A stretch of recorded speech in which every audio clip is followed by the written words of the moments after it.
رکھتا ہے. تو مجھے بتاؤ جو دین اس قدر لطیف مزاج کا حامل ہے تو اس دین میں کیسے ہوگا کہ ہم ایک دوسرے کے گریبان نوچ رہے ہوں، ایک دوسرے کی دستاریں پھاڑ رہے ہیں، ایک دوسرے کے جبے کھینچ رہے ہوں، ایک دوسرے پر خود کش حملے کر رہے ہوں، اور جو ہے وہ اپنے بدن پہ بم باندھ کر کے انسانوں کے انبوہ میں گھس کر کے بکھرتے ہوئے لاشوں پر جشن منا رہے ہوں. گالی گلوچ کا تصور ہم دین قرار دے دیں اور اس معاشرے کے اندر تلخیاں بھر دیں اور ایک دوسرے کے لیے نفرتوں کے الاؤ روشن کر دیں اور ماحول کے اندر غلاظت ہی غلاظت پھیل جائے. ہمارا دین نرم دین ہے، ہمارا دین محبتوں کا دین ہے. اللہ نے اپنے محبوب سے کہا لو کنت فظا غلیظ القلب لانفضوا من حولک. محبوب اگر آپ ترش مزاج ہوتے تو اتنے گرد جو آپ کے لوگ جمع ہوئے ہیں کبھی بھی جمع نہ ہو پاتے. یہ آپ کے خلق کی کرشمہ سازی ہے، یہ آپ کے بدن سے پھوٹتی ضیائیں اور محبتوں کی مہک ہے کہ اتنے لوگ پروانہ وار آپ کے گرد جمع ہو گئے ہیں.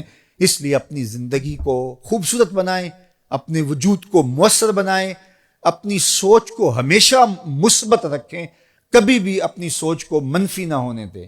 جب انسان منفی سوچوں کے حصار میں آ جاتا ہے تو اس کے اثرات پھر اس کی گفتگو میں جھلکنے لگتے ہیں، اور جب گفتگو انسان کی منفیت سے بھری ہوتی ہے، تلخیوں سے بھری ہوتی ہے، اور یہ چیز پھر آہستہ آہستہ اس کے رویوں میں آنی شروع ہو جاتی ہے، اور وہ رویے پھر آہستہ آہستہ اس کی عادت بن جاتے ہیں، اور وہ عادت اس کی شخصیت کا حصہ بن جاتی ہیں. اور کسی شخص کے بارے میں جب رائے دی جاتی ہے تو اس کی ان عادات کی وجہ سے اس کے بعد رائے قائم کی جاتی ہے. تو اس کا آغاز سوچ سے ہوتا ہے. تو اپنی سوچ کو مثبت رکھنا ہے، اپنی سوچ کو خوبصورت رکھنا ہے.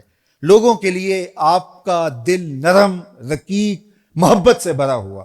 مخلوق خدا کے لیے جو ہے وہ آپ کے دل کے اندر الفت اور پیار بھرا ہوا. ایک جنازہ گزرتا ہے اور آقا کریم علیہ الصلوۃ والسلام تاسف کا اظہار کرتے ہیں.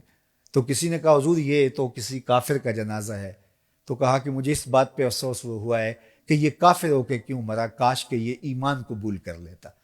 تو کافروں کے لیے بھی دلوں کے اندر یہ جذبات اور یہ محبت کہ کاش کہ وہ بھی ایمان کی دولت سے مالا مال ہو جائیں. نفرت گناہ سے ہے، نفرت گناہ گار سے نہیں ہے.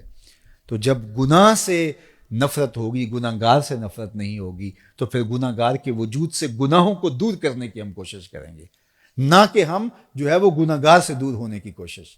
تو یہ وہ عمل ہے کہ جو ہماری شخصیت کو خوب